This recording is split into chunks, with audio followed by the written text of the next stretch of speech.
Rajpal Yadav is not a comedian. Rajpal Yadav is not a tragedian. Rajpal Yadav is not a typecast actor. Rajpal is an innovator. Career के नाम पे आप अपने आप को जला देते हो, आप मार देते हो करियर के नाम। निकलो तो करियर से बाहर। आप अपने नाम को लेके इतने दबने लगते हो कि ऐसा लगता है नाम, जिस नाम को लेके माँ बाप ने आपको पैदा किया, वो नाम आपके ऊपर बहुत बड़ा बोझा बन जाता है। Every day is beginning day, every day is learning day, every day is working day, every day is new day। अपने अहंकार को अपने तलवे के नीचे पालिए, अहंकार रखिए मत, पालिए। सोशल मीडिया जवानी पे आई कोरोना के बाद, तो जितने लोग आज सोशल मीडिया में जितने फेमस हैं, बगैर किसी सोशल मीडिया के 20 साल राजपाल यादव इससे ज्यादा ही फेमस रहे। टाइप कास्ट से बचने के लिए ये फाइट करनी पड़ती है कि हम टाइप कास्ट नहीं। जैसे अर्ध में अगर स्वीकार कर लिया तो अर्ध का ही फिर रोल, या फिर जंगल का स्वीकार कर लिया तो जंगल का ही रोल। बच्चे मेरे सबसे बड़े टीचर हैं, मेरी वाइफ, क्योंकि ये मुझे दुनिया से तो सहानुभूति की भी आशा रहती है, इन लोगों से तो बिल्कुल सहानुभूति की आशा नहीं है। ये इनको खराब लगे तो तुरंत मुंह पे बोल देते इस बार मजा नहीं आया। कैरेक्टर में आने के लिए आप क्या करते हो? कुछ नहीं करता हूँ।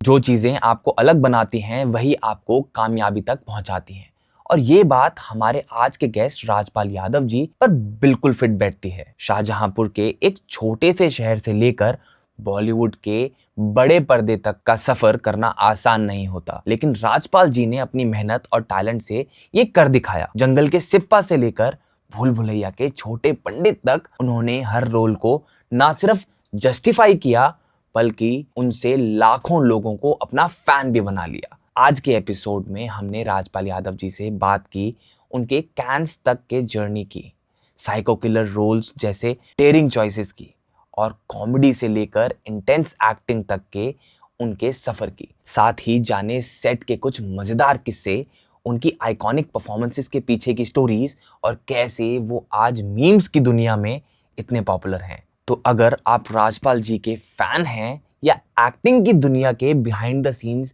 मोमेंट्स सुनना चाहते हैं, तो ये एपिसोड एंड तक देखना और बिल्कुल मिस मत करना। चलिए शुरू करते हैं आज का हमारा ये खास एपिसोड। और अगर आपने हमारे चैनल को अभी तक सब्सक्राइब नहीं किया है तो हमारे चैनल को सब्सक्राइब कीजिए, क्योंकि आपका एक सब्सक्रिप्शन हमें मोटिवेट करता है आपके लिए ऐसा बेहतर कंटेंट बनाते रहने के लिए। So let's get the show started. नमस्कार सर। नमस्कार। Welcome to the misfit humans podcast. Thank you brother, thank you. Sir आज का पॉडकास्ट हमारे लिए बहुत स्पेशल है। आप आए हैं, बहुत सारे लोग आपको बहुत सारे किरदारों के रूप में टीवी पे देख चुके हैं, एड फिल्म्स में, बहुत सारी जगह देख चुके हैं। बट आज मुझे लगता है इस पॉडकास्ट में हम कुछ ऐसी बातें करेंगे, कुछ ऐसे नई चीज़ों के बारे में बात करेंगे जो लोगों को मुझे लगता है बहुत ज़्यादा अच्छा लगने वाला है। उसका कार्यक्रम का नाम ही मिसफिट। तो मुझे लग रहा है कि जो भी बोलूंगा मिसफिट ही होगा। राजपाल जी, आप शाहजहांपुर जैसे छोटे शहर से मुंबई आए, बॉलीवुड तक का सफर कैसा रहा आपके लिए? बहुत अमेजिंग, बहुत ही अच्छा।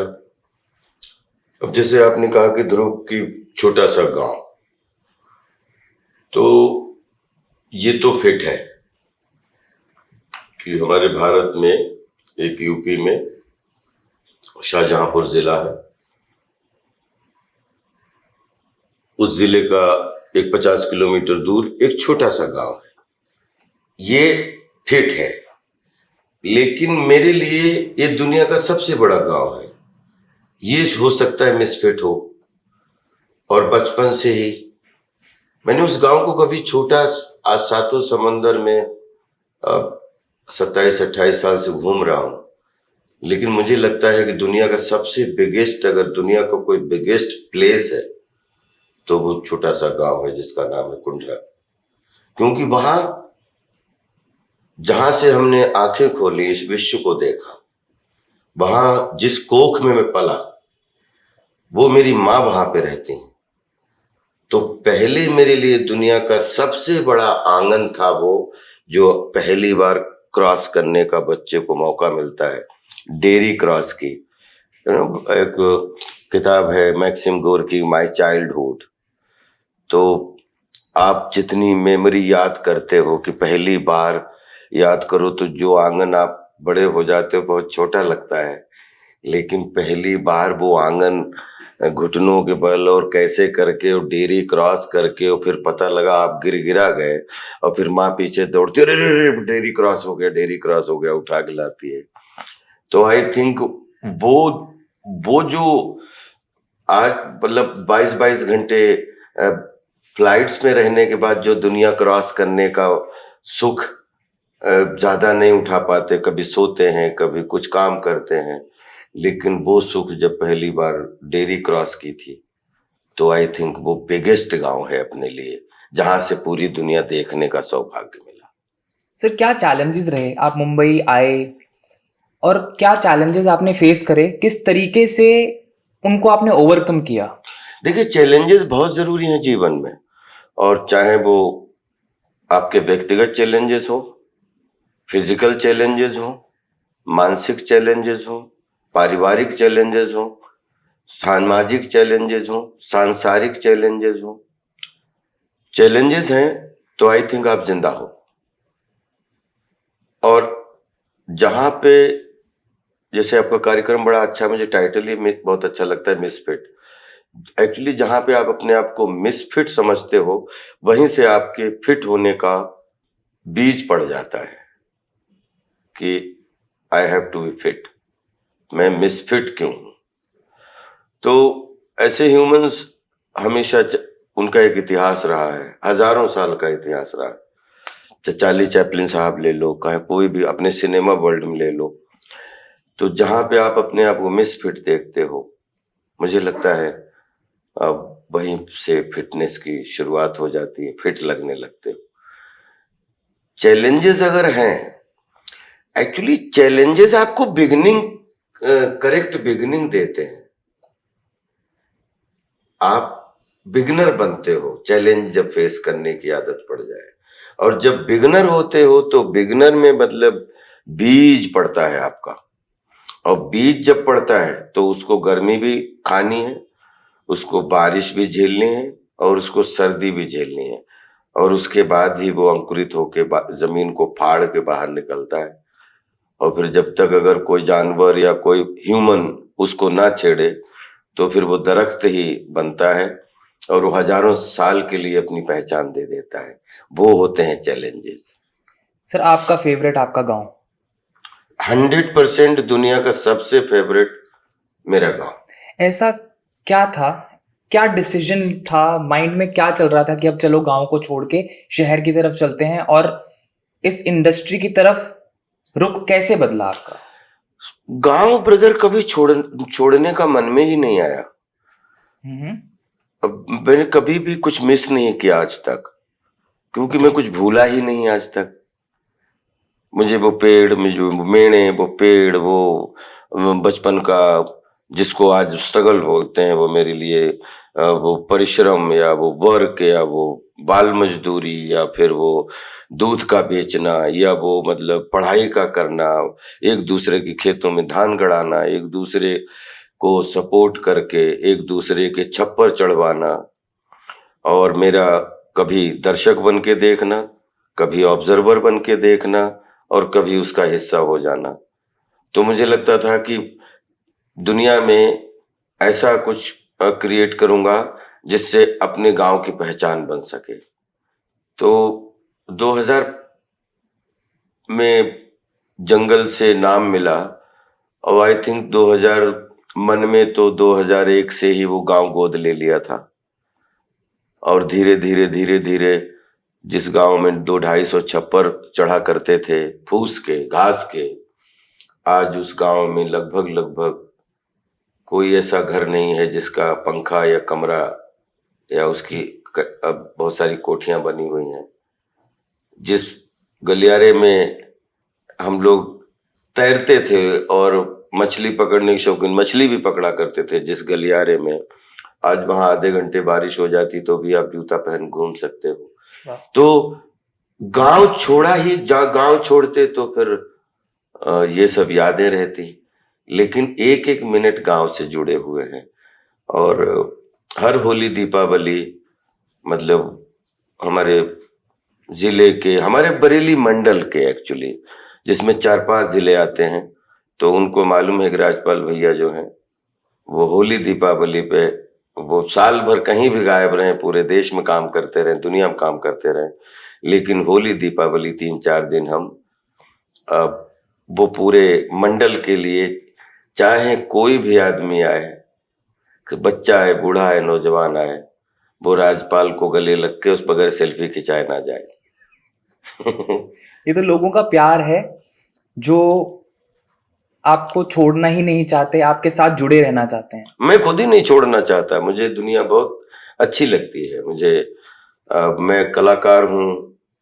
मेरा सबसे अच्छा दोस्त अगर मेरी जिंदगी में है कोई है तो वो कैमरे का लेंस है, और हम अपनी लेंस में अपनी माप नापते रहते हैं। जो है जो लेंस एक इतना अच्छा दोस्त है कि ये आंखों की पुतलियों के पीछे बैठे हुए आपकी ऑनेस्टी या आप कितने असली हैं या कितने नकली हैं, वो ये पहचान लेता है।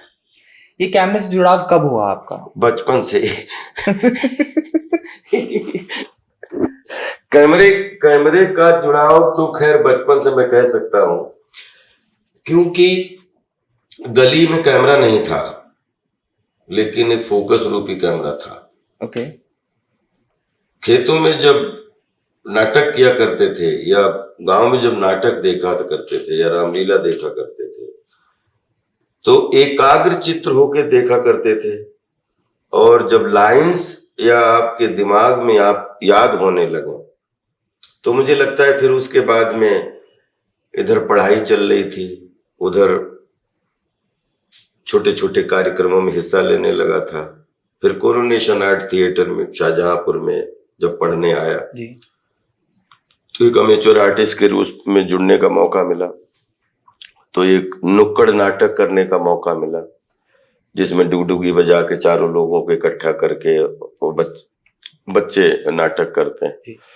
फिर उसके बाद में वर्कशॉप करने का मौका मिला, फिर मंच पे जाने का मौका मिला, मंच के साथ स्टेज मैनेजमेंट से जुड़ने का मौका मिला, और ये stage management Bharatiya Natya academy में बदल गया, उसके बाद राष्ट्रीय नाट्य विद्यालय के मंच में बदल गया, और फिर टेलीविजन के कैमरे से जुड़ गया। और 2 साल 3 साल टेलीविजन करने के बाद, और वो 70 mm के लेंस के साथ जिस दिन से जुड़ा, तो स्टेजेस थी, मतलब सीढ़ियां थी कि 20वीं पे कैमरा मिलेगा, लेकिन उसकी नींव उन गलियों में ही पड़ चुकी थी जो हम करना चाहते थे। और आई थिंक 14 साल की उम्र के बाद, मुझे याद नहीं है कि मैंने जो कुछ भी काम किया है वो अभिनय के लिए किया है। 14 साल की उम्र से लगातार हम जो कुछ भी किताब भी खरीद रहे थे या पढ़ाई कर रहे थे या लिखाई कर रहे थे, तो वो सब कला के चैलेंजेस को दूर करने के लिए वो जो भी सर्कमस्टांसेस थे उनको जीने की कोशिश कर रहे थे। 2 साल कचहरी में भी बैठा, 2 साल अप्रेंटिस भी की OCF में शाहजहांपुर में। और ये आई थिंक कहीं न कहीं सब कैमरे का ही जादू था जो आकर्षित कर रहा था। और 97 में 13 जुलाई को पहली बार एयरबड़ा जेल के पीछे पूना में एक स्वराज नामक सीरियल जो है, जिसमें एक्शन कट दयाल निहलानी जी के निर्देशन में ये, और मंजू सिंह जी वो प्रोड्यूसर थी, ये हमारे जीवन का पहला जुड़ाव था कैमरे के साथ। और वो धन्य है वो 13 जुलाई 1997, और आज लगभग 2024, तो 1997, 98, 99 और 99 में फिल्मों में शिफ्ट हुआ, क्योंकि मेरा लास्ट सीरियल था प्रकाश झा साहब के साथ मुंगेरी के भाई नौरंगी लाल, जिसमें I was playing as Naurangi Lal. और 99 नवंबर में शूटिंग जंगल की शुरू हुई थी, उससे पहले शूल की हो चुकी थी, और ये नवंबर में आपसे बात कर रहा हूँ। पूरे 25 साल हो गए हैं। इस कैमरे ने जब से अपनी दामन दिया या अपना हाथ बढ़ाया, तो रिलीज अनरिलीज मिला के जो फिल्में जितनी भी 25 साल में, कहीं मुझे भी ढंग से याद नहीं है, लेकिन लगभग डबल सेंचुरी से या तो 10-5 ऊपर हैं या 10-5 नीचे हैं, ऐसी ही हुई होंगी। और जितनी फिल्में करने का मौका मिला, I am luckiest person in this world कि मुझे उससे 3 गुनी फिल्में मना करने का या ना करने का सौभाग्य मिला। तो सन 2000 में आपने जंगल करी, राम गोपाल वर्मा जी की फिल्म थी जी। 99 में उसकी शूटिंग शुरू हुई और 2000 में रिलीज हुई वो। सिप्पा का आपने रोल किया उस मूवी जी। में और लोगों ने उसको बहुत प्यार दिया। I think you got an award for that negative role का, best negative role. Hrithik Roshan साहब को मिला था बेस्ट एक्टर फॉर कहो ना प्यार है, और मुझे मिला था best actor in negative role for Jungle. उसके बाद क्या टाइम था? How did that shape your your career? Career तो मैंने कभी आज भी नहीं सोचा है। मैं करियर कुछ मानता ही नहीं हूँ। करियर होता क्या है? एक करियर का प्रेशर लेके अच्छे अभिनेता घर बैठ जाते हैं। एक करियर है क्या? एक कौन सी मर्ज की दवा है career? Concentrate of your self, change your self, and आप जो काम करना चाहते हो काम पे कॉन्सेंट्रेट करिए। Every day is beginning day, every day is learning day, every day is working day, every day is new day. हम लोग एंटरटेनमेंट के क्राफ्ट के लोग हैं, तो मेरे लिए मनोरंजन का स्टेडियम है, जनता जनार्दन टीचर है, और शब्द रूपी बैट बॉल है, और कहानी रूपी ग्राउंड है, देश काल वातावरण है, खिलाड़ियों के लिए बैट है, बॉल है, वो स्टेडियम है, बाउंड्री है। करियर क्या है? आप डेली ईमानदारी से काम करिए। कुछ चीजें ऐसी, कोई तो है जिसने आंखें बनाई, सब कुछ आप ही डिसाइड कर लोगे। तो अगर आपको यही पता नहीं है कि आपने जन्म कब लेना है, अपने को यही नहीं पता है मरना कब है, राइट, तो फिर करियर क्या है? यार, मैं ये बात बहुत ऑनेस्टी से बोल रहा हूं कि अगर मैं इस पे 10-5 घंटे शास्त्रार्थ करने को तैयार हूं, बड़ी सभ्यता के साथ और संस्कारों के साथ, कि करियर के नाम पे आप अपने आप को जला देते हो, आप मार देते हो करियर के नाम पे। निकलो तो करियर से बाहर। बोलते हैं ना, आप अपने नाम को लेके इतने दबने लगते हो कि ऐसा लगता है नाम, जिस नाम को लेके माँ बाप ने आपको पैदा किया, वो नाम आपके ऊपर बहुत बड़ा बोझा बन जाता है। आप काम करते रहिए, काम आगे चलेगा। अपने नाम को अपने काम के पीछे चलाइए और अपने अहंकार को अपने तलवे के नीचे पालिए। अहंकार रखिए मत, पालिए। बोलते हैं हम अहंकार तो कोई निकाल नहीं सकता, ना ध्रुव निकाल सकते, ना राजपाल निकाल सकते हैं, लेकिन कोई अहंकार रखता है और कोई अहंकार पालता है, आपके ऊपर है। लेकिन कर्म करिए, करियर से मत डरिए। करियर अपने आप 10 लगते चले जाएंगे। करियर मतलब ले जाने वाला। जो साइकिल का करियर सामान रख लेते हैं, आप ये समझ लीजिए आप साइकिल हो, उस पे एक आपकी किताबों का या आपके मिसफिट ह्यूमंस का या अपनी पढ़ाई लिखाई का या जो अपन ने फिल्में कर ली उनका वो डाटा रखा है बस। लेकिन बीच बीच में ऐसे देख सकते हो, लेकिन हर समय उस पे लटके रहोगे तो फिर मतलब फिर वो आगे साइकिल टकरा जाएगी किसी पेड़ से। तो इसलिए भूल जाइए करियर को। मुझे पता नहीं है करियर किसको कहते हैं, और देखेंगे मतलब ये बढ़ते रहो, कीप इट अप। बाद में सोचेंगे क्या था करियर, कहाँ तक चले, कहाँ तक लेके आए।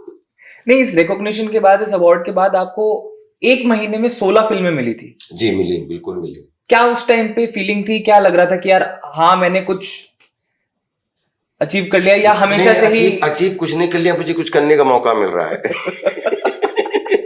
अचीव कैसे हो सकता है? फिल्में मिलना अचीव कर लेना। फिल्में 100 साल पहले से बनने लगी थी। हमने फिल्म कोई ऐसी बना दी जो दुनिया में किसी ने नहीं बनाई होती, तो मुझे लगता है मैंने कुछ अचीव कर लिया। मैं फिल्म इंडस्ट्री का हिस्सा बन गया, पात्र बन गया। बोलते हैं जीवन के इस रंगमंच पे, हमारे दादाजी हमेशा बोलते हैं कि मरना और जीना तो एक नाटकीय व्यवस्था है, इसके व्यवस्थापक मत बनो, हम तो केवल इसके पात्र हैं। तो मुझे ये लगा कि वो 2000 के बाद में ध्रुव बाबू, मैं पात्र बन गया इंडस्ट्री का। और फिर जो जितनी फिल्में करने का मौका मिला ऑडियंस की वजह से, देश दुनिया की ऑडियंस, बच्चे बूढ़े नौजवानों की वजह से, वो मेरा काम जो था मनोरंजन रूपी, वो सुपात्र में बदल गया। बस इसके लिए मैं सौभाग्यशाली।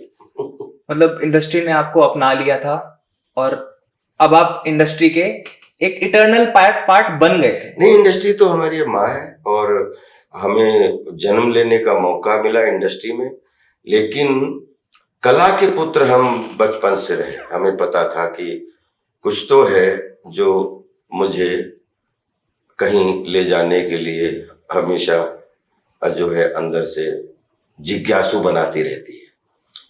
और मैं प्रकृति के बहुत करीब रहा बचपन से ही। मुझे पता नहीं, जल दिख जाए तो मुझे लगता है यहीं बैठा रहूं, जंगल दिख जाए तो मुझे लगता है यहीं सोता रहूं, या जमीन मिल जाए तो मुझे लगता है कि कोई ये जमीन को देखो तो ये बंजर जमीन को कैसे उपजाऊ बनाया जा सकता है, जिससे जानवर भी इसका फायदा उठा सकें, और इसकी जो बेस्ट मिट्टी है उसमें बेस्ट वनस्पति उग सके। क्योंकि मैं बायो का स्टूडेंट रहा थोड़े दिन, तो इसलिए जल जंगल जमीन, जब ये तीनों चीजें सौंदर्य में बदल जाती हैं तो वो पर्यावरण बोलते हैं बहुत अच्छा शुद्ध पर्यावरण, प्रदूषण रहित पर्यावरण को जुड़ता है तो पर्यटन बन जाता है, और पर्यटन मतलब जीवन बनता है।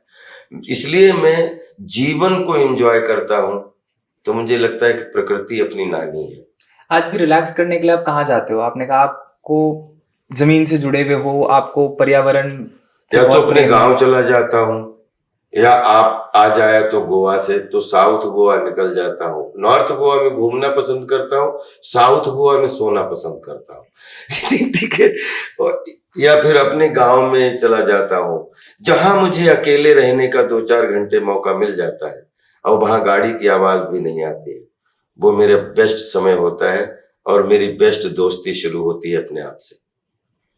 सर, आप कैनवस तक पहुंच गए, रेड कार्पेट आपने वॉक किया, क्या आपको लगता है कि एक माइलस्टोन है, या इसके कोई मायने हैं आपके जीवन में? नहीं, रेड कार्पेट पे घूमने का मौका मिल गया। रेड कार्पेट अपने लिए बिछाई तो नहीं गई अभी, तो क्या अचीव कर लिया। कोशिश करेंगे कि रेड कार्पेट अपने काम से, अपनी फिल्म के लिए सजे, और उस पे जब हमें घूमने का मौका मिले, that will be the best day. Sir, बहुत सारी कंट्रोवर्शियल आजकल कॉन्वर्सेशन चल रही है, कंट्रोवर्शियल बातें चल रही हैं कि रेड कार्पेट पे तो आजकल सारे इन्फ्लुएंसर्स भी जा रहे हैं। करेक्ट।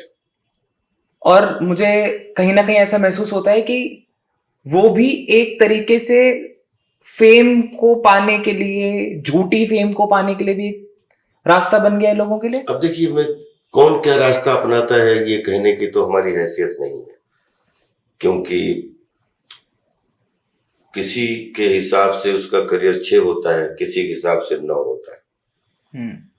लेकिन मुझे ये मालूम है कि आज सोशल मीडिया, आज डिजिटल वर्ल्ड पूरा, जैसे पूरी दुनिया सच में एक जीपीएस में आ गई है, और सोशल मीडिया की वजह से आज हजारों लाखों लड़के लड़कियों को एक अलग अलग तरीके के पायदान या प्लेटफॉर्म मिले। लेकिन मुझे अपने आप पे अपनी हैसियत का भी बड़े अहंकार के साथ नहीं, लेकिन स्वाभिमान के साथ हमें विश्वास रहता है कि 2020 में अगर सोशल मीडिया जवानी पे आई कोरोना के बाद, तो जितने लोग आज सोशल मीडिया में जितने फेमस हैं, बगैर किसी सोशल मीडिया के 20 साल राजपाल यादव इससे ज़्यादा ही फेमस रहे। तो मुझे ऐसा लगता है कि सोशल मीडिया के बाद का फेमस रहना और 20 साल विदाउट इस प्लेटफॉर्म के भी जितने लोग आज जानते हैं सोशल मीडिया के माध्यम से, उतने ही हमें पहले भी बाय नेम जान रहे थे। और मैं हमेशा ये मानता हूँ कि 25 साल हो गए काम करते हुए, सब 100 साल जिए, मैं 125 साल जीना चाहता हूँ। तो अगले 25-30 साल जितना भी काम करने का मौका मिले, लेकिन मेरी कोशिश यही रहेगी कि मनोरंजन से सबका बोलते हैं ना ब्लड सर्कुलेशन अच्छा रहे, और उसमें सोशल मीडिया सबके ब्लड सर्कुलेशन बढ़ाने में सहयोग करे, तो उस मीडिया को आनंद सुख भी बोलते हैं।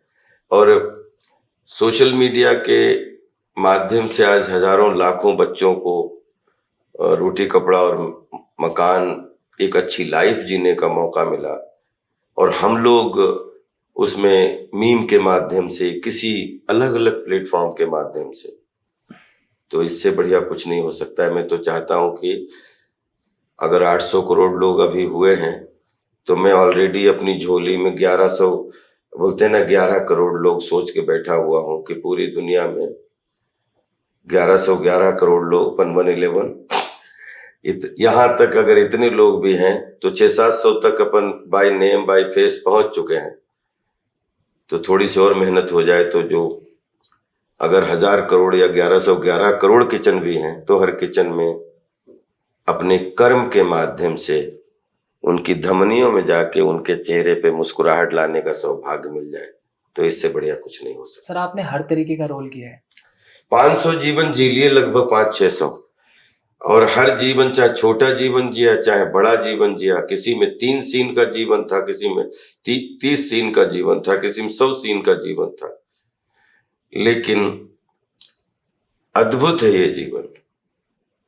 और इसको जो कलाकार ऑनेस्टी से समझ लेता है, तो बोलते हैं कि दुनिया में हर चीज बनी है पद के लिए, और सिर्फ कला और कलाकार बना है कद के लिए। जिस दिन इस कला के कद को समझ जाता है इंसान, फिर वो दुनिया के हर दरबार का लाडला हो जाता है वो इंसान। अभी आपकी एक मूवी आने वाली है सन, उसमें आपने एक साइकोपैथ किलर का रोल किया है जी। एंड लोग आपको बहुत किरदारों में देख चुके हैं, कॉमिक रोल्स के अंदर, नेगेटिव रोल्स के अंदर। ये साइकोपैथ किलर का रोल जो आप कर रहे हो, इसमें कुछ आपको ऐसा अलग लगा कि यार ये भी करके देखना चाहिए? हमारे मुंबई में या दिल्ली में जो अपने मेट्रो सिटीज हैं, इसमें एक एक कॉलोनी में, एक एक बिल्डिंग में 3-3 हजार लोग रहते हैं जी। एक बिल्डिंग में 2700 लोग फ्लैट रहते हैं। नीचे आप पहुंचते हैं तो थोड़ी दूर झोपड़ी वाला रहता है, उधर रिक्शा वाला रहता है, फिर पता लगता है उसी से पायलट निकलता है, उसी से कैप्टन निकलता है, उसी से मास्टर निकलता है, उसी से कॉर्पोरेट निकलता है, तो उसी से अभिनेता निकलता है, उसी से नेता निकलता है। अगर हमने पिछले 38 साल से लगातार अभिनय किया है, तब तो हम 500-600 रोल कर पाए, तो अगले 38 साल और करेंगे, 500-600 और कर पाएंगे। चलो 1111 रोल करने का सौभाग्य मिल गया, तो ये तो एक बिल्डिंग के आसपास सब मिल जाते हैं। ये कैरेक्टर तो एक बिल्डिंग के आसपास ढूंढे मिल जाते हैं। इसलिए आई लव, बॉडी कोई चेंज नहीं कर सकता, ना कोई हाइट बढ़ा सकता है, ना कोई हाइट घटा सकता है, लेकिन ये जो ऑब्जर्वेशन का जो नशा है ना, और एब्जॉर्ब करने का जो नशा है, आप बिलीव करो 1111 कैरेक्टर भी करने का सौभाग्य मिल जाए तो कोई एक दूसरे से मिला हुआ नहीं होगा। इतना जितना निकला है उससे 100 गुना ज्यादा अंदर भरा हुआ है, कहीं कोई दिक्कत नहीं है। सर, आपने भूल भुलैया मूवी करी जी, उसके आपने कई इंस्टॉलमेंट हो गए अब तो भूल भुलैया मूवी के? हाँ, 3 हो गए। 3 इंस्टॉलमेंट, और तीनों इंस्टॉलमेंट में आपने सेम ही कैरेक्टर प्ले किया है जी। बट उसमें हर बार कुछ नया देखने को मिलता है जी। देखिए, भूल भुलैया का कैरेक्टर, बड़ा अच्छा प्रश्न किया आपने। इसको फिल्म इंडस्ट्री का कैरेक्टर मत मानिए। ये हमारी जो भारतीय संस्कृति है ना, जो हजारों साल की जो संस्कृत का, इसका ये जो जिसको अपन कॉमर्शियल साहित्यिक, जो भरत मुनि का नाट्य शास्त्र बोलते हैं, उसमें एक बहुत सारे कैरेक्टरों का विवरण किया गया है। तो उसमें एक कैरेक्टर है विदूषक, एक श्रृंगार रस का कैरेक्टर है, एक शकार कैरेक्टर है, ये अलग अलग रूपरेखाओं के। तो जैसे भगवद अज्जुकीयम, शांडिल्य, गुरु चेले कहानी, चेला गुरु बन गया, गुरु चेला बन गया। तो ये विदूषक ऐसा होता है कि विदूषक जैसे चार्ली चैपलिन साहब ने एक बार लाइन एक बोली थी कि मेरा दुख किसी का सुख बन जाए तो ये मेरे लिए सौभाग्य की बात है, लेकिन मेरा सुख किसी के दुख कारण बन जाए, मेरा सुख किसी के दुख में बदल जाए तो आई थिंक मतलब मेरे लिए दुर्भाग्य की बात है।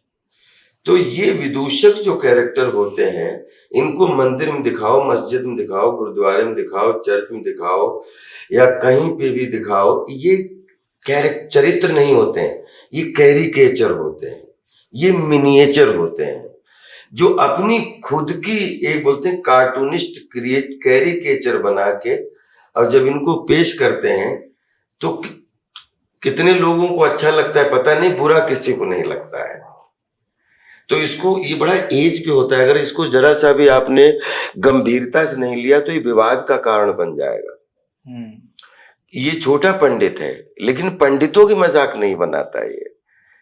ये छोटा पंडित ये अपनी चोटी अपनी खुद को, तो इस कैरेक्टर के प्रहसन बोले जाते हैं हमारे संस्कृति में, और प्रहसन नाटकों का एक विदूषक होता था।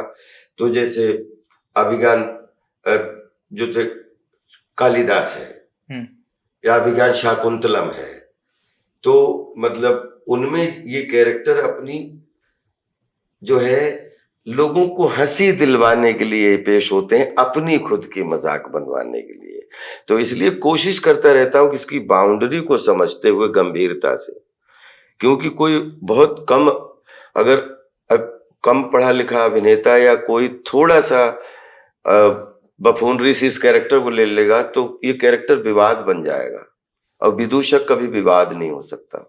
तो इसमें लाइनें अपर द बेल्ट होनी चाहिए, आंखों में बिल्कुल सच्चाई होनी चाहिए, और वो कलरफुल होना चाहिए। तो इसलिए वो थैंक्स टू प्रियन जी जिन्होंने वो फर्स्ट फिल्म में रेड में बदला, तो दूसरी में वो आग से डरता है तो आग बोलते तो पानी, हर समय पानी वाली बॉडी बनाई। पहली में पानी से डरता है जी, तो दूसरी में पानी जैसी बॉडी रखता है कि ताकि आग वाग न लगे, ठीक है। और तीसरी में क्या रखा है, पीला, कि कोई अलाय बलाय हो, बदन ठंडा रहना चाहिए। चंदन विष व्यापत नहीं, लपटे रहत भुजंग, तो इसमें चंदन से नहाया हुआ रहता है। तो ये कैरेक्टर एक्चुअली बहुत पढ़े लिखे किरदार का कैरेक्टर है, तभी ये इस तरीके का हो सकता है। इसलिए वो एक जैसा दिखेगा ही एक जैसा, लेकिन चूंकि हर कहानी की इंटरप्रिटेशन डायरेक्टर की अलग होती है तो उसके हिसाब से ही उसको मोड़ने की कोशिश करता है अपनी मानसिकता से। So you're a master of comedy, but देखा है हमने सबने कि आप इंटेंस रोल्स भी बहुत ही बारीकी से निभाते हो। आपका फेवरेट जॉनर कौन सा है? मेरा तीनों, मैं बचपन से बोलता हूं, मैं उस स्टेडियम को मानता ही नहीं हूं जिसमें एक कोने में आपकी भूमिका हो। जब बैटिंग चल रही हो तो आपकी पिच पे आपका राज होना चाहिए, और जब फील्डिंग चल रही हो तो किसी भी कोने पे खड़े हो वहां पे आपकी फील्डिंग दिखनी चाहिए कि बॉल आई तो चली कैसे जाए हाथ से, और वहां पे आपकी कलाकारी होनी चाहिए। और जब बॉलिंग हो रही है तो आपके बॉल बहुत दिखें लेकिन हमारी बॉल तूफान दिखनी चाहिए। तो मैं उस स्टेडियम में बिलीव ही नहीं करता जिसके किसी भी कोने पे अगर आप खड़े हो जाएं और आप वहां पे नौसिखिया देखें। नहीं बॉस, बैटिंग के टाइम बैटिंग आपको मिलेगी, और फील्डिंग के टाइम फील्डिंग मिलेगी, बॉलिंग के टाइम बॉलिंग मिलेगी। टीम एक मेकिंग, एक क्राफ्ट, एक पेड़ की तरह होता है। उसमें तभी वो फिल्म बनती है कि उसके किसी भी कॉर्नर पे आपको खड़ा किया जाए कि यहाँ पे बैटिंग की उम्मीद नहीं, आप कैच की उम्मीद कर रहा हूं, तो प्रॉपर कैच भी होना चाहिए, तालियों के साथ होना चाहिए। तो वो जैसे वो उस सूर्य यादव ने जो है वो कैच एक वो भूला जा सकता है जो अभी थोड़े दिन पहले कि वो बार बार आज भी दिखाते हैं सूर्य कुमार यादव का वो कैच की किस तरीके से बाउंड्री में, क्या बात है। एक मतलब आई थिंक उससे बड़ी कलाकारी क्या उस टाइमिंग को हो सकता है।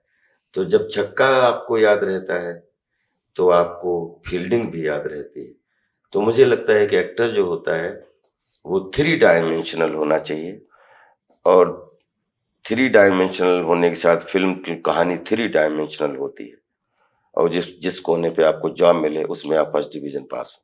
तो कैरेक्टर में आने के लिए आप क्या करते हो? कुछ नहीं करता हूँ। पहले कैरेक्टर समझने की कोशिश करता हूँ कि इसका सिर पैर क्या है, फिर उसका आउटस्कर्ट समझने की कोशिश करता हूँ, फिर कहीं न कहीं इंस्पायर होने की कोशिश करता हूँ कि ये कैसा चलता होगा या कैसा सोचता होगा, क्योंकि कैरेक्टर जैसे ही उसका सेम शब्द होते हैं, लेकिन कहने का भाव ही तो बदलता है उसका।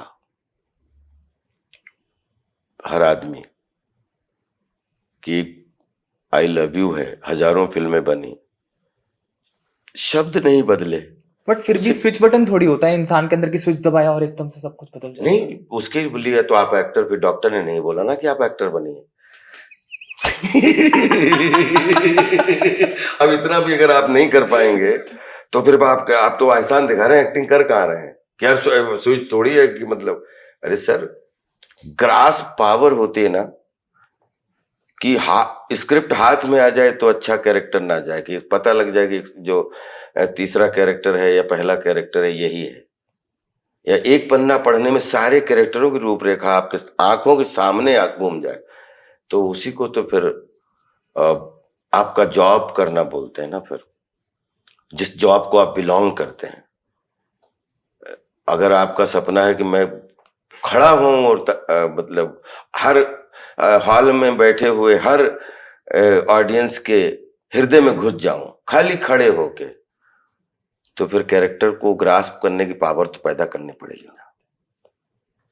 अर्ध मूवी करी आपने, एक ट्रांसजेंडर का रोल निभाया, ये बिल्कुल ही अलग था कुछ। देखिए अर्ध ना, एक तो कोरोना के बाद में अर्ध एक बनाने का एक विचार था, कि एक थॉट था कि अर्ध एक फिल्म मत मानो, एक्चुअली अर्ध हम सबका जीवन ही है। अर्धनारीश्वर हमारे शरीर में हम लड़की और लड़के आधे आधे नर आधे नारी होते हैं, जिनके हार्मोन डेवलप हो गए अब वो नारी में बदल जाते हैं, जिनके हार्मोन डेवलप नहीं हुए तो वो मेल में रहते हैं। दोनों के अंदर एक स्पाई रहता है, दोनों के अपने प्रॉपर के नेचर जनित जो है अपने सिस्टम है, लेकिन दोनों एक ही हिस्सा है। आधा शरीर नारी है, वो आधा शरीर नर, तभी तो ईश्वर को अर्धनारीश्वर ही बोलते हैं ना। और वही कला के द्योतक हैं, और जिनको भगवान शिव कहते हैं, और शिव शक्ति जिनको बोलते हैं। ठीक है, 108 भाव उसी से निकले हुए हैं, जिसमें बोलते हैं कि 108 एक रुद्राक्ष की माला होती है, उसमें 108 गुड़िया है। एक्चुअली 108 एक कला है ये, जो बोलते हैं कि 9 रस, उनके 4 चौराहे, 9 चौक 36, और 36 जो चौराहों पे हर चौराहा 3 डायमेंशनल, तो 36 तिया 108। तो वो जो 108 कलाओं से निर्मित, उन्हीं को तो पार्वती शक्ति बोलते हैं, मतलब शेरा वाली माँ बोलते हैं, कि ये जिसके पास 108 कलाओं की जो है, जो निर्मात्री है, और हवा जल वायु अग्नि धरती आकाश पाताल, आप शिव की वही रचयिता है। तो उससे जब आप जोड़ोगे ना सर, तो आपको बहुत जीवन आसान हो जाएगा समझने की। तो आपको radio switch on switch off नहीं लगेगा फिर आपको। और ये स्कूल में पढ़ाया नहीं जा सकता,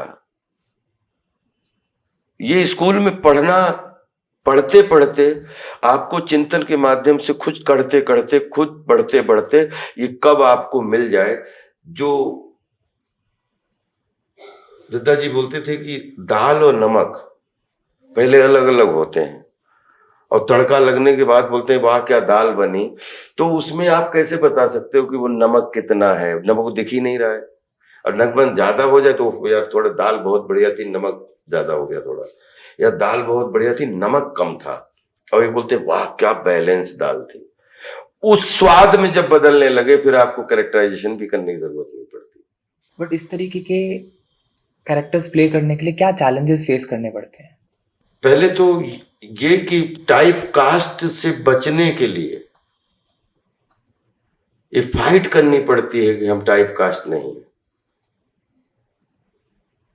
आपको एक कैरेक्टर में जब आप जैसे अर्ध में अगर स्वीकार कर लिया तो अर्ध का ही फिर रोल, या फिर जंगल का स्वीकार कर लिया तो जंगल का ही रोल।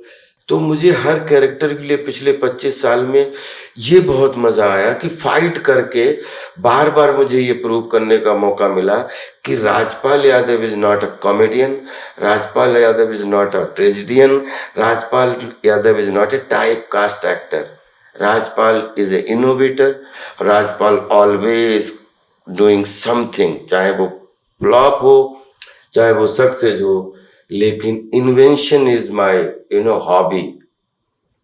और आई एम एंटरटेनर, और मनोरंजन के क्राफ्ट का एक साइंस है, मैं उसका विद्यार्थी हूँ।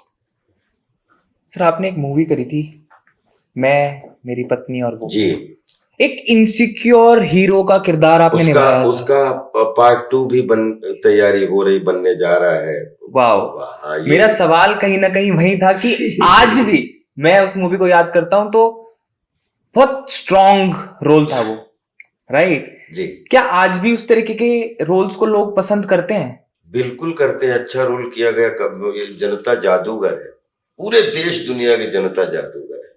वो अच्छे रोल को मतलब सूंघ लेती है।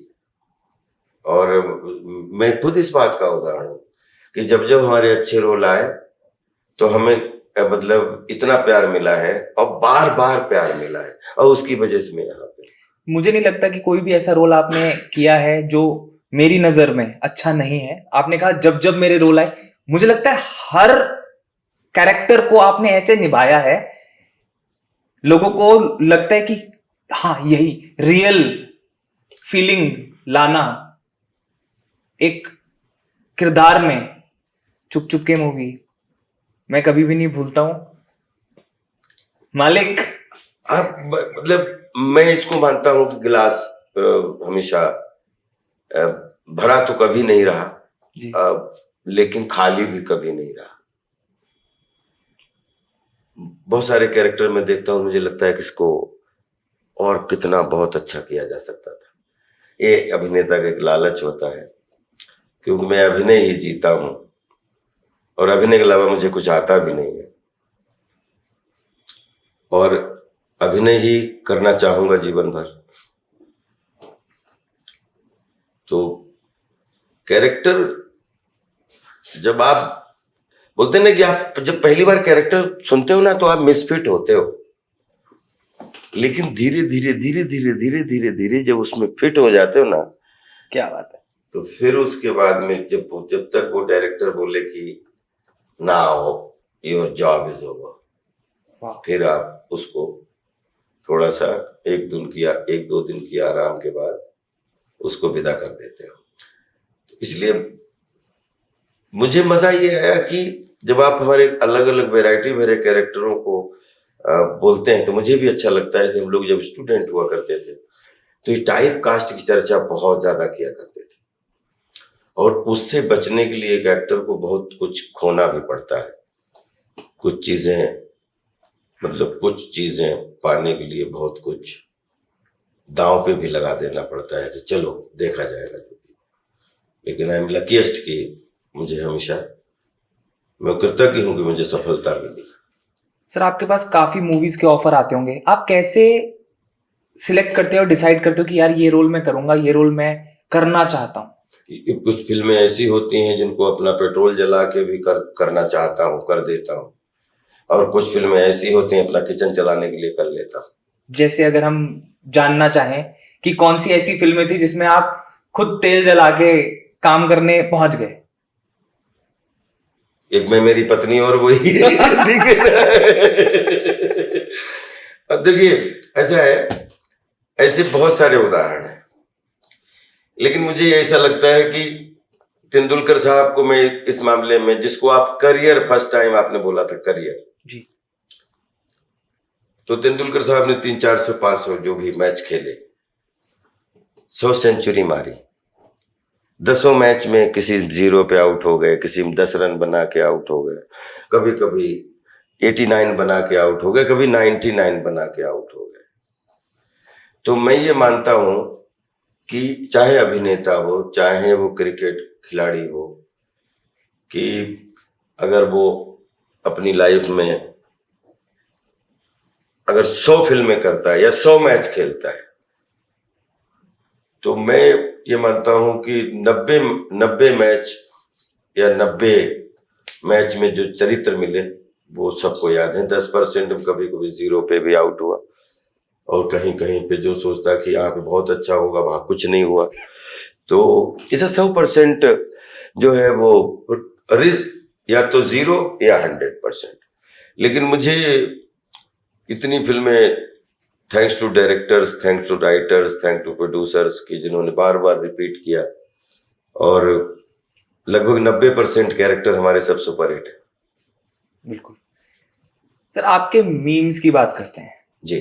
बहुत बहुत ज्यादा चलते हैं आपके मीम्स, और मुझे लगता है कि ये चलते रहेंगे। नेवर एंडिंग लाफ्टर, एक छोटा सा पार्ट एक मूवी में से निकाल के एक जगह घुसा दिया जाता है, जी जी, जिससे वक्त, जज्बात और हालात सब बदल जाते हैं जी। कभी किसी ने आप ही को आपका मीम भेजा और आपको बोला हो यार मजा आ गया?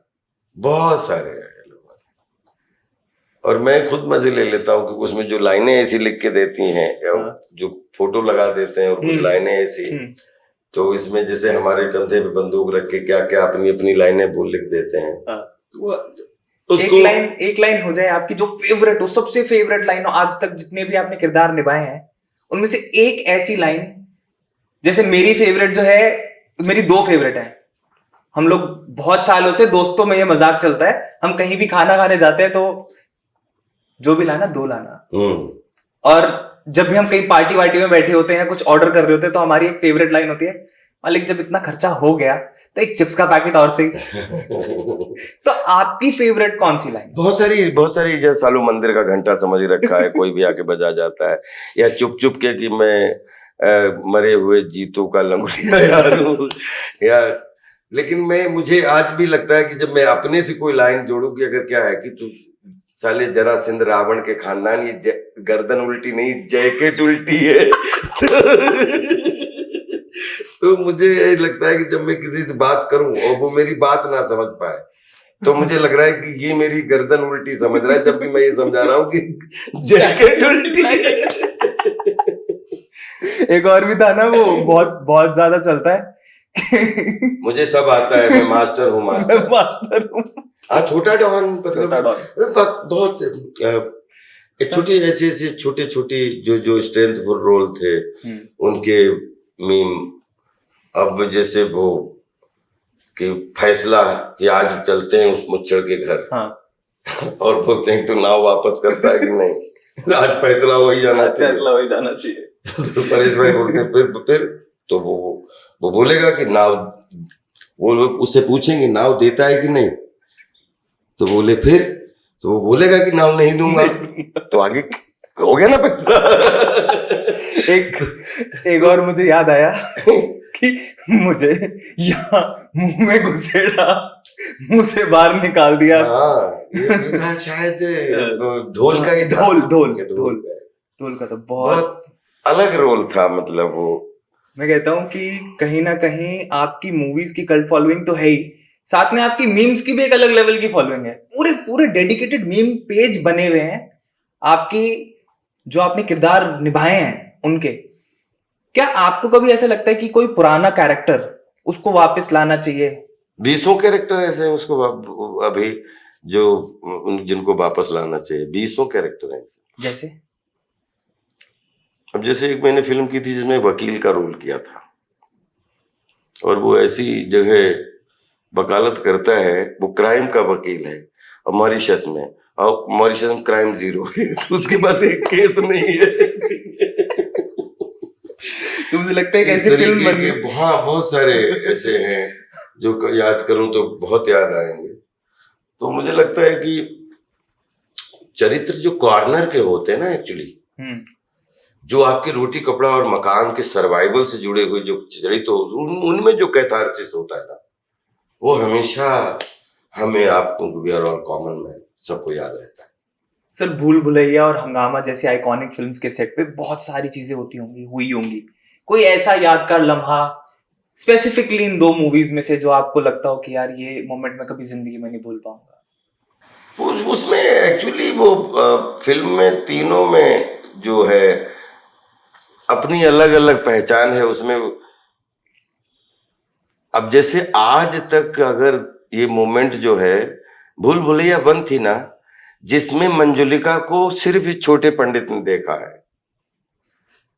yes. आप पूरी तीनों फिल्म देखो कि अगर किसी को सही मायने में किसी ने मंजुलिका को देखा तो पंडित ने देखा, और उसके बाद वो आज तक अपना वो खोए हुए, कभी लाल बन रहा है कभी सफेद बन रहा है, क्योंकि वो पहले तो बहुत ही बड़ा पंडित था, छोटा पंडित, और जब से मंजुलिका उसने देखी तब से वो बेटी पुष्पा में बदला हुआ है।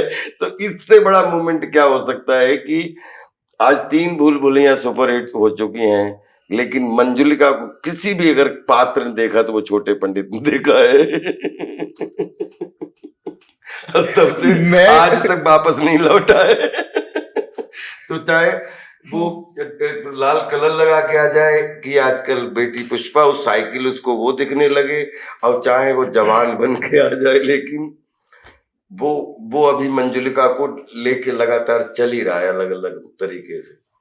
असली मंजुलिका को सिर्फ छोटे पंडित ने देखा है, तो इससे बड़ा क्या मोमेंट हो सकता है?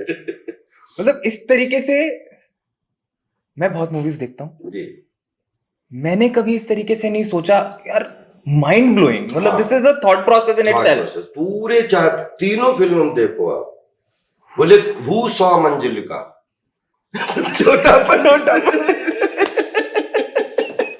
ये किसी प्रतियोगिता का वो हो सकता है कि भाई आज एक फ्रेंचाइजी बन चुकी है, और जिस दिन अब पंडित बता नहीं पा रहे वो है कैसी, क्योंकि पंडित तो वो देखा हुआ है, तो उसको सब पागल लगते हैं। वो आदमी अपने में ठीक लगता है उसको। जिसमें मंजुलिका आ भी रही है, हाँ, वो भी उसको पागल लग रहा है कि ये Correct. तो इन्होंने कुछ नहीं देखा, पता ही नहीं है इसको। अगर मैं इस चीज को शास्त्रों के साथ अटैच करके देखूं या एक रियल लाइफ सिचुएशन के साथ अटैच करके देखूं, देखो, we are not doing reality, we are always trying to do illusion of reality. ये बात आप हमेशा याद रखो। तो इल्यूजन के करीब जितना पहुंच जाओ उतने तमाशा अच्छा लगता है। फिर एक मूवी थी चुप चुप के, शाहिद कपूर के साथ आपने करी जी। वो केमिस्ट्री मुझे नहीं लगता कि मेरे हिसाब से दोबारा रिक्रिएट हो सकती है। नहीं, उससे अच्छी हो सकती है, अच्छी हो सकती है, मगर वैसी तो वैसे क्यों करेंगे, उसी को काटे के लगा लेंगे।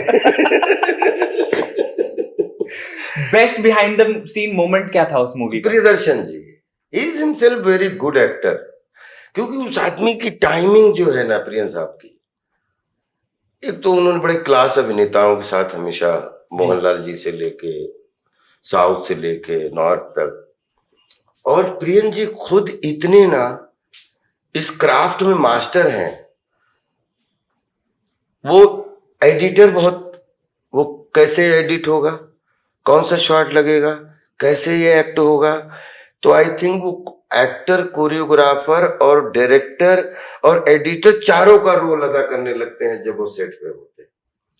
तो हम लोग आई थिंक, जैसे अगर हम सब जितने एक्टर हैं अगर हम मान लें थोड़ी देर के लिए मुंह मियां मिट्टू बन के कि वी आर ऑल राशि घोड़ास, तो आई थिंक बहुत कम बॉलीवुड में डायरेक्टर ग्रुप में जॉकी माने जाएं, तो उसमें मतलब जो बहुत चंद चुने हुए जॉकी जिनको निर्देशक बोले तो उनमें प्रियन जी एक हैं। प्रियन जी उन बहुत चंद चुने हुए निर्देशकों में एक निर्देशक हैं जो एक्टर की नब्ज पहचानते हैं, और अगर एक्टर है वो प्रियन जी इंटरप्रिटेटर की भूमिका निभा रहे हैं तो वो एक्टर राशि घोड़ा बन ही जाएगा।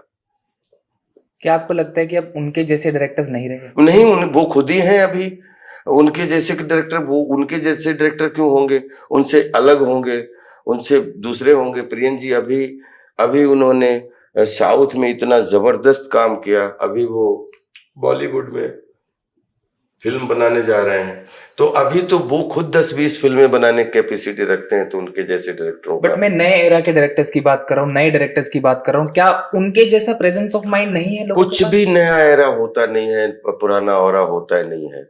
सोना सोना होता है, वो चाहे 2050 में निकाला जाए या 2025 में निकाला जाए या 1970 वाला निकाला जाए। सोना कभी चांदी नहीं होता, चांदी कभी सोना नहीं होता, हीरा कभी सोना नहीं होता।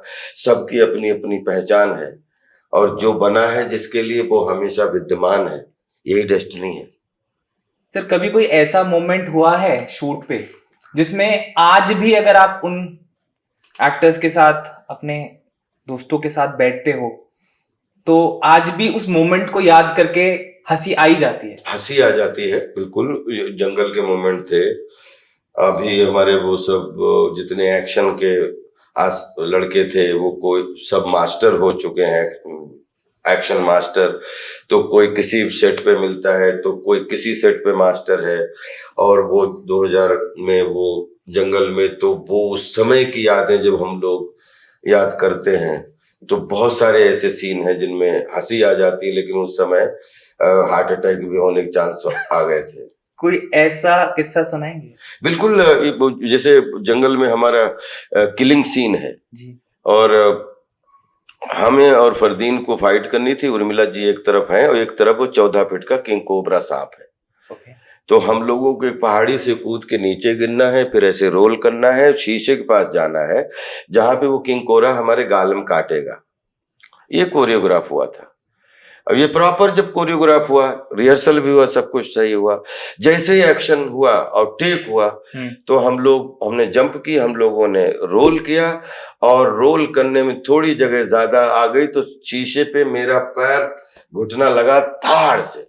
वो शीशा पूरा टूटा, उसके पीछे वहीं कुछ सांप ने मारा, तो मेरा पैर कटा शीशे से, बिल्कुल एक पैर, मतलब यहाँ से, और उसमें खून निकलने लगा। तो मुझे लगा कि वो मॉनिटर में आ रहा था कि जहां पे घुटना लगा वहीं पे सांप ने मारा, और मुझे लगा कि सांप ने काट लिया। और इधर से सब लोग बोले कि राजपाल आर यू ओके, मस्त, सब लोग आ गए। लेकिन जब 1-8 घंटे थोड़ा सा बैठा, थोड़ा जहर नहीं चढ़ा, तो सब लोग नहीं, शीशे से कटा था, सांप ने काटा नहीं, सांप कंफ्यूज हो गया था, तो कॉन्फिडेंस आ गया, नहीं मैं अभी सरवाइव कर सकता हूँ।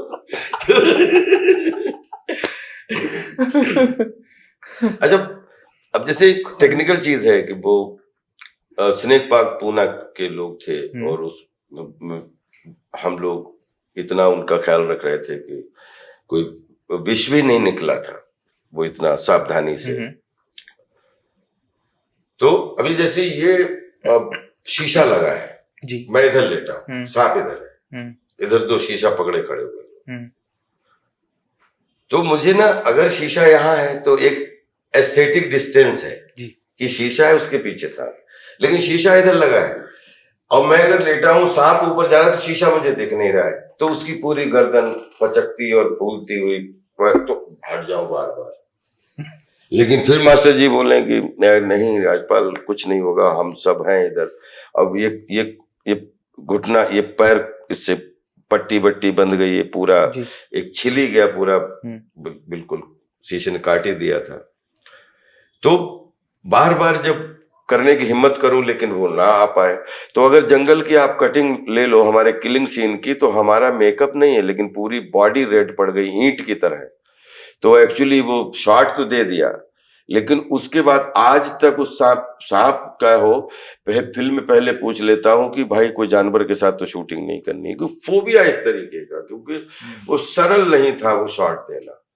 क्योंकि जब सांप के नीचे आपकी गर्दन रखी हुई है और वो आ रहा है यहाँ तक, और इतना तो कोई भी आदमी, किसी की छोटी सी गलती में ये, और सब लोग कि वो उसका एक बार का जो वो निकालता था, अगर एक बाल्टी पानी में डाल दिया जाए और सबको पानी पिला दिया, तो माइंड डैमेज होता है। इतना जहरीला किंग कोबरा तो सब उसका सबसे ही ज्यादा जहर माना जाता है। लोगों के लिए तो सिर्फ एक सीन हो जाता है, बट एक्टर के लिए उस समय उस किरदार को निभाने के लिए क्या कुछ नहीं करना पड़ता, वो लोग मुझे लगता है ना समझ पाए हैं और ना कभी समझ पाएंगे। राइट।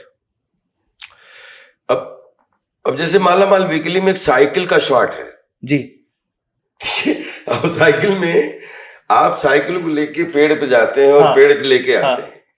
उस शॉट तो छोटा सा है, लेकिन अगर छोटी सी गलती हो जाए तो वो साइकिल और पेड़ जान भी ले सकता है। बिल्कुल ले सकता है कि वो साइकिल के पीछे अगर जरा सा कोई, तो जिंदगी बोलते ना कि एडवेंचर है, और एडवेंचर का मजा लेते रहो, आई थिंक तो बहुत सारी चीजें आसान हो जाती हैं।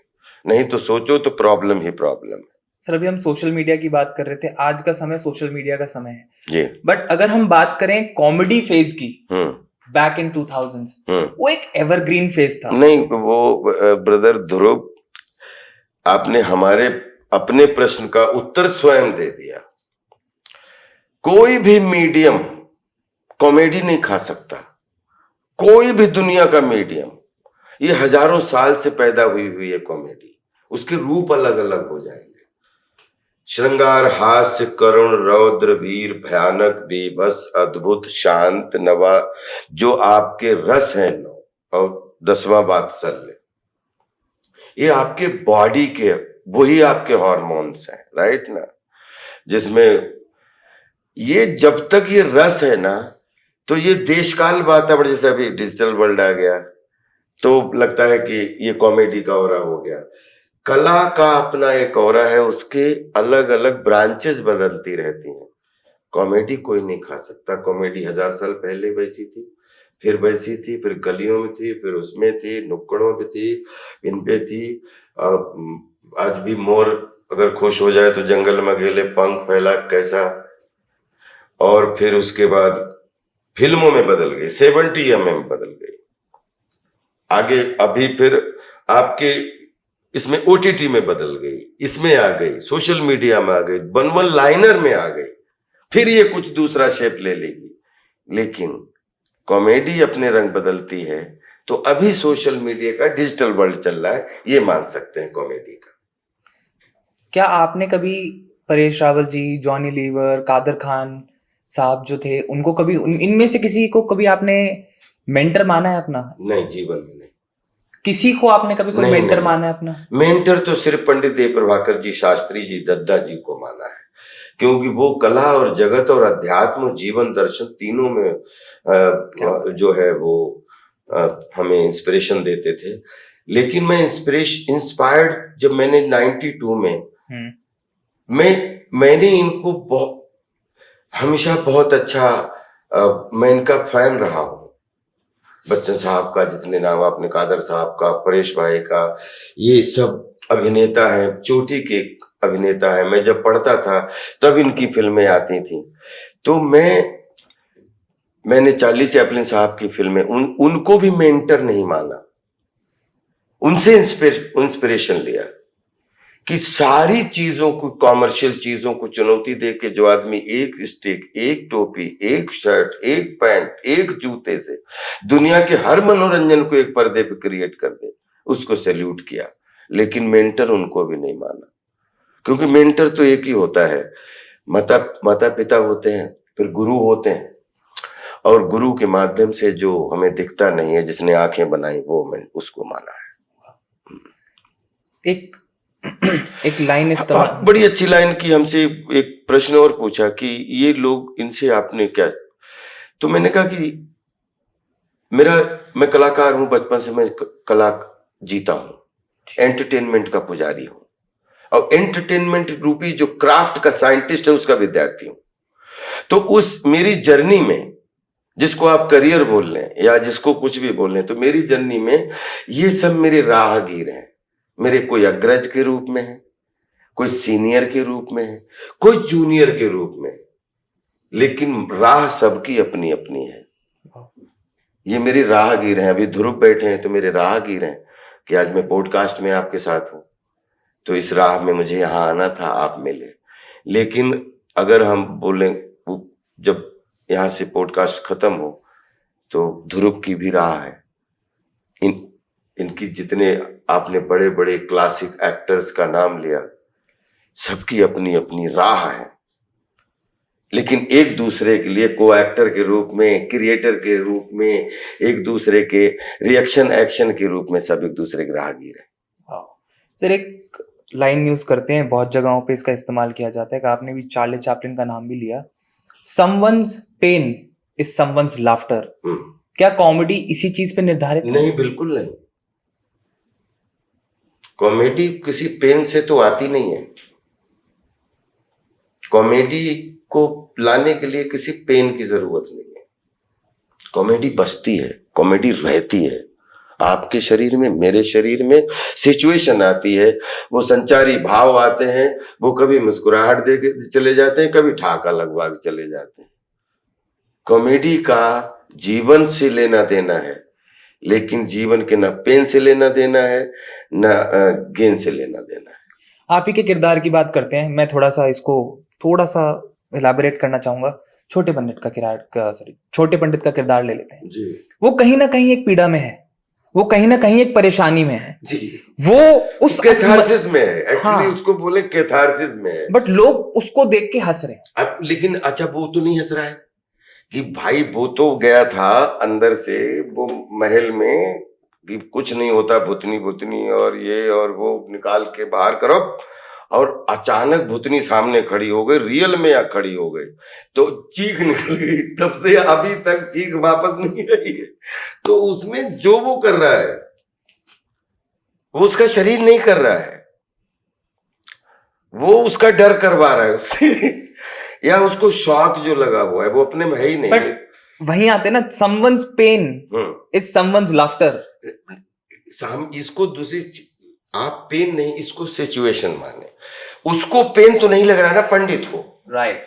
अगर पंडित को यह पता होता कि मैं बहुत दुख में हूं और आपको हंसी आ रही है, लेकिन उसको तो पता ही नहीं है ना कि वो दुख में है, क्यों गया। इट्स अ सिचुएशन वो गया है, उसको वो तो उसमें भी मस्त है ना, क्योंकि उसको याद ही नहीं था, रह गया कि ये पहले कैसा था कुर्ता कब पहना था इसने। जब एक कोमा में चला गया कोई और वो अंदर है और वो 32 साल बाद उठा, राइट। तो उसको तो लगता है कल सोया था ना मैं, या कल मैं सोई थी। तो वैसे ही पंडित को जब ये याद रहे कि मैं पहले कुर्ता धोती पहनता था और बड़ा बढ़िया पूजा और सब मतलब करता था, अब मैं क्या बना, कार्टून घूम रहा हूं, तो उसका पेन था। वो तो उसको तो याद ही नहीं, वो जिस चोले में मगन तो ये दिस इज कॉल्ड कि कॉमेडी के 10-12 ब्रांचेस हैं। Black comedy, comedy of error, slapstick comedy. तो इसमें ये जो है इसके साथ ही ब्लैक कॉमेडी एक्चुअली हो गई कि ये सुध ही नहीं, जो आदमी सुध खो बैठा है तो उसको पता ही नहीं क्या पेन है, क्या दुख है, क्या सुख है।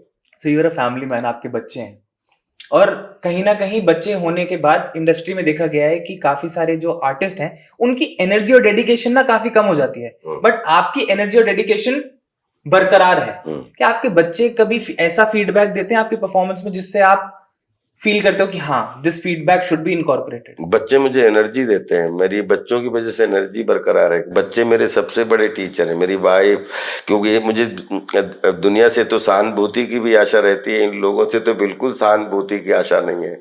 ये इनको खराब लगे तो तुरंत मुंह पे बोल देते इस बार मजा नहीं आया तो ये सबसे बड़े टीचर है। आपके बड़े क्रिटिक्स भी हैं। तो चुपचाप रहता हूँ, फिल्म के बारे में बात नहीं करता हूँ। जब फिल्म देख के आते हैं तो बाद में you have done a wonderful job, तो हमको तो लगता पास हो गया नहीं तो इसलिए ये एक्चुअली बच्चों की वजह से एनर्जी बरकरार रहती है। क्या आपको इस फीडबैक का इंतजार होता है अंदर से? बिल्कुल रहता है। एक एक्टर बहुत ही एक फूल जैसा होता है।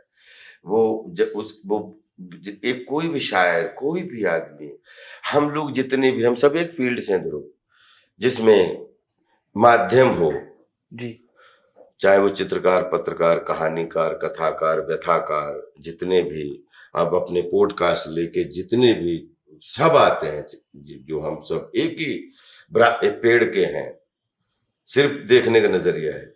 तो इसमें बाह जब लग जाती है तो बाह एक्चुअली आपकी भूख इसलिए कि आपको एनर्जी देती है कि आप अगली लाइन और अच्छी बोल सकें, अच्छा काम और कर सकें।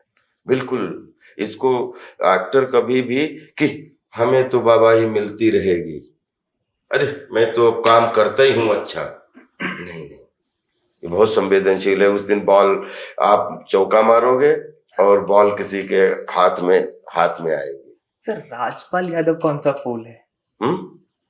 राजपाल यादव कौन सा फूल है? हर हर हर एक्टर हाँ। एक इमोशन होता है उसके अंदर, एक फूल की तरह होता है, आपने कहा ना। राजपाल यादव जी कौन से फूल हैं? नौरंगी,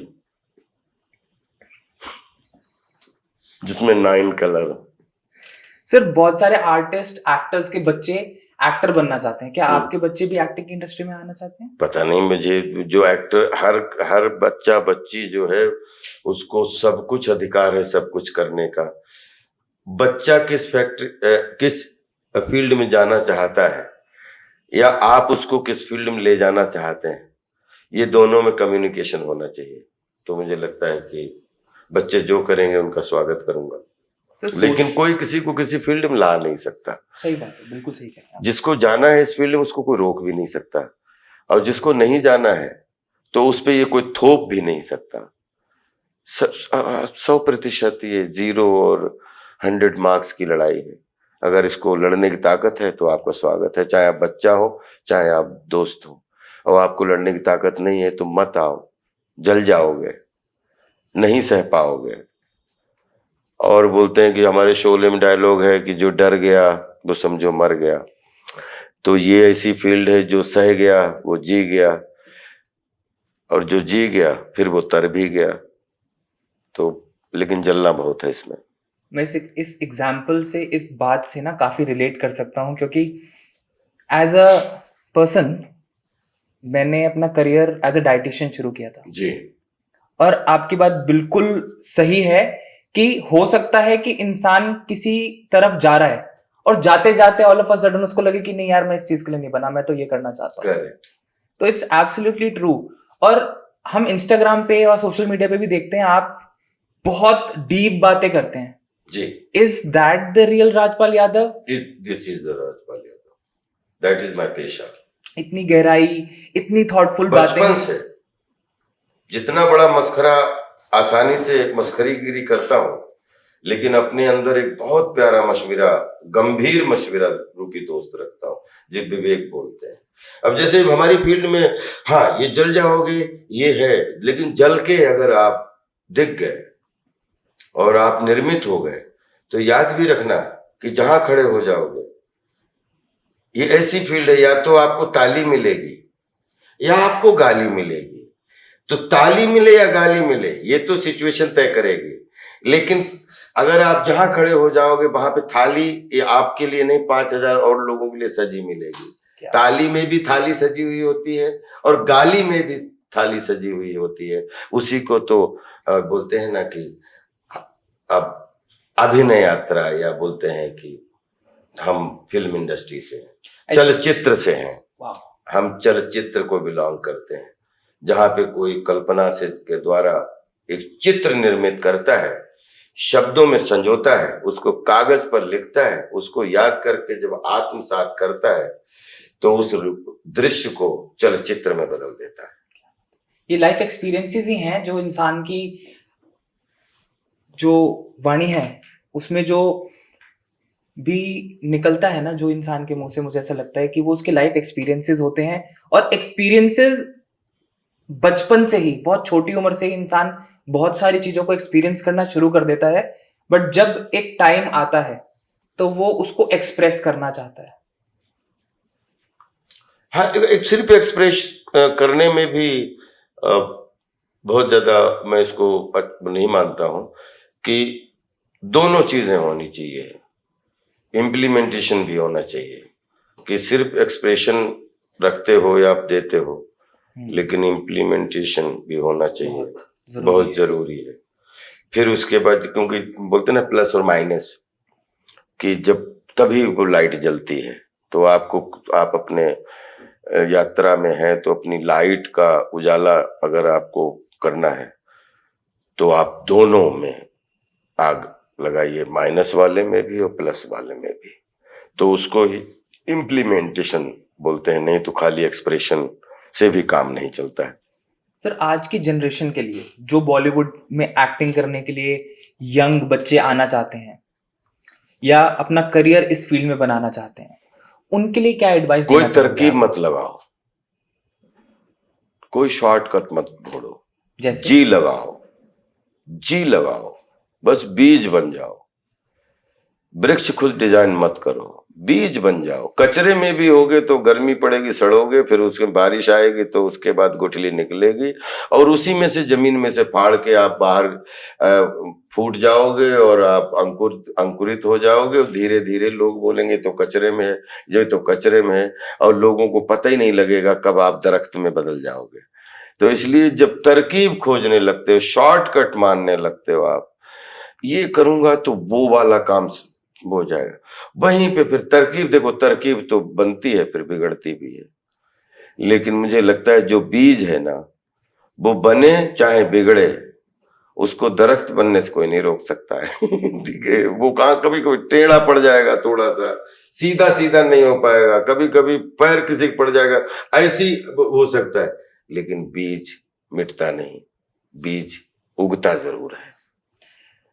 सर आपके अपकमिंग प्रोजेक्ट्स के बारे में कुछ बताओ, आपके फैंस और मैं पर्सनली भी जानना चाहता हूँ कि क्या नया आ रहा है। नया बहुत मेरे लिए जीवन में 99 ये फिल्मी करियर शुरू हुआ था और 2024 है। 25 साल में बहुत सौभाग्यशाली हूँ अपने बॉलीवुड का, एक एक प्रोड्यूसर का, एक एक डायरेक्टर का, एक एक एक्टर का, कि किसी के साथ सपोर्टिंग काम किया, किसी के साथ लीड काम किया, किसी के साथ नेगेटिव काम किया, कभी गेस्ट अपीयरेंस किया, कभी हर तरीके की फिल्में करने का सौभाग्य मिला, सीरियस और कॉमेडी, नेगेटिव, पॉजिटिव। लेकिन 2025 से कोशिश करूंगा कि हमारे मन की फिल्म हो और हमारे मन की कहानी हो और हमारे मन का कैरेक्टर हो। 2025 से कोशिश करूंगा कि सपोर्ट तो सबका चाहिए, लेकिन सपोर्टिंग कैरेक्टर से बचूंगा। सर दो ऐसे कैरेक्टर्स जो आप मन से चाहते हो कि मैं ये दो कैरेक्टर्स करना चाहता हूँ या दो कैरेक्टर्स का रोल निभाना चाहता हूँ। ऑलरेडी लिखे जा चुके हैं, उनको जो है चलचित्र में बदलने की तैयारी चल रही है। इंतजार रहेगा, बिल्कुल इंतजार। एक सर बहुत हटके क्वेश्चन पूछना चाहता हूँ मैं। एक मूवी आई थी एनिमल, रणबीर कपूर की। मैं आपका पर्सपेक्टिव जानना चाहता हूँ उस मूवी के लिए, क्योंकि मेरे पर्सपेक्टिव में वो मूवी मुझे बड़ी गोर और बड़ी वायलेंट टाइप की लगी। आपका क्या पर्सपेक्टिव है उस मूवी के बारे में? भाई एनिमल का पर्सपेक्टिव आप मुझसे क्यों जानना चाहते हैं?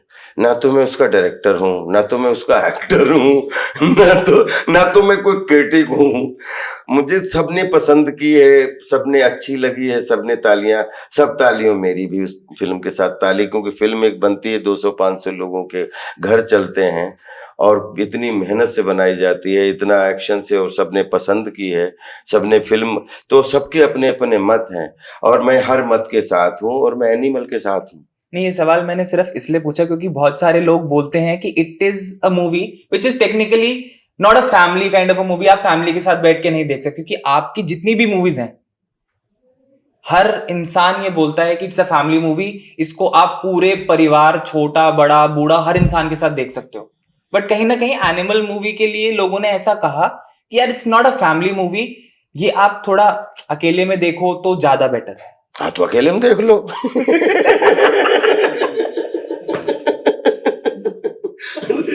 लेकिन वो जिस भी आपको जिस कंडीशन में देखनी है, ये फैमिली के साथ देखना है फैमिली के साथ देख लो, ये अकेले में देखना है अकेले के साथ देख लो।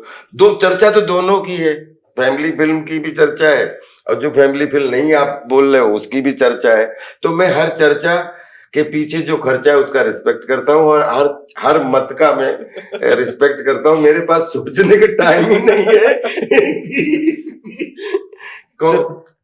Before we come to an end to the podcast, एक छोटा सा रैपिड फायर है जी, करें? जी। लेकिन अच्छा क्वेश्चन पूछा आपने, थैंक यू। आप एक ट्रेंड एक्टर हो, राइट? उस तो एक ट्रेंड एक्टर या एक एक्टर जो बस एक्टिंग करने आ गया हो? ए ट्रेंड एक्टर एवरीडे इज विद्यार्थी के रूप में। ट्रेनिंग ने मुझे विद्यार्थी बनना सिखाया। एक फिल्म जिसके आप 2 वर्जन्स करना चाहते हो? कई सारी फिल्में हैं जिनके 2 वर्जन करना चाहता हूं। 1-2 का नाम ले। मावान। 3 शब्दों में आप अपने आप को कैसे डिस्क्राइब करोगे? आत्मविश्वास, परिश्रम, प्यार। आपका फेवरेट एक्टर और कोई ऐसा को एक्टर जिससे आप भी इंस्पायर हुए हो? फेवरेट एक्टर चार्ली चैपलिन, को एक्टर राजपाल लौरंग यादव। कोई ऐसी फिल्म जो आपने रिजेक्ट करी हो और बाद में आपने सोचा हो कि यार ये फिल्म कर लेनी चाहिए थी? मुझे याद नहीं, क्योंकि ऐसा कोई फिल्म है नहीं जो फिल्म हमें समझ में आ जाए उसको हमने रिजेक्ट किया हो, और या धोखे से हमें पता ना चला हो और मिसकम्युनिकेट हुई हो, तो उसका मुझे याद नहीं। मतलब आप कहना चाह रहे हो कि अगर मैंने कोई स्क्रिप्ट पढ़ी होगी और वो अच्छी हुई होगी तो उसमें काम करा ही करा हो? तो हाँ, तो रिजेक्ट करने का प्रश्न ही नहीं अगर फिल्म अच्छी है तो, चाहे वो नया हो चाहे बिल्कुल पुराना हो। एक लाइफ एडवाइस हमारे ऑडियंस के लिए। अभी तक जो किया, जो अच्छा है वो सब आपकी वजह से। जिसमें अभी तक जो कुछ भी किया, जितना भी बुरा है, जो आपको पसंद नहीं आया, वो सब मेरी वजह से। अच्छे को और अच्छा करने की कोशिश करेंगे, और जो आपको अच्छा नहीं लगा उसको कोशिश करेंगे दोबारा न दिखाएं। Thank you so much God sir, bless you. आप आए। और आज का पॉडकास्ट मैंने आपको बोला मेरे लिए बहुत स्पेशल है और हमेशा बहुत स्पेशल रहेगा, क्योंकि you have always been one person जिसको मैं खुद देखना चाहता हूँ टीवी Thank स्क्रीन you, पे, brother. बड़ी स्क्रीन पे। और मैंने कोशिश करी है कि मैं हमेशा थिएटर में जाके आपकी मूवीज देखूं, क्योंकि बड़े पर्दे में आपको देखने का जो मजा है ना, वो मुझे नहीं लगता कि घर पे बैठ के टीवी पे देखने का। हाँ, नहीं, बोलते ना कि जब हाफ सेंचुरी बन जाए तो उसके बाद ही एक्टर थोड़ा जवान हो पाता है।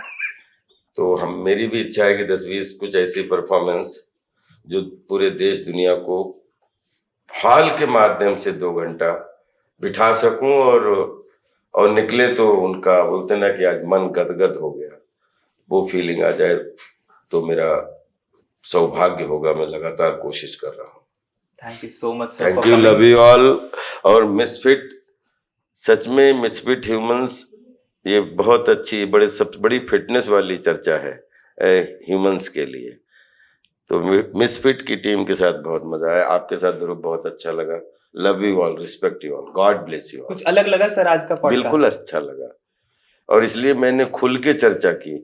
और जब हम खुल के चर्चा करते हैं हमें शब्दों की जरूरत नहीं पड़ती, और जहाँ पे हमें शब्द ढूंढने पड़ जाएं तो समझ लो हम बोर हो रहे हैं, और अगर शब्द हमें ढूंढने नहीं पड़ रहे हैं तो समझ लो हम एंजॉय कर रहे हैं। आज हमने एंजॉय किया आप लोगों से। Thank you so much. Thank you so much. Thank you.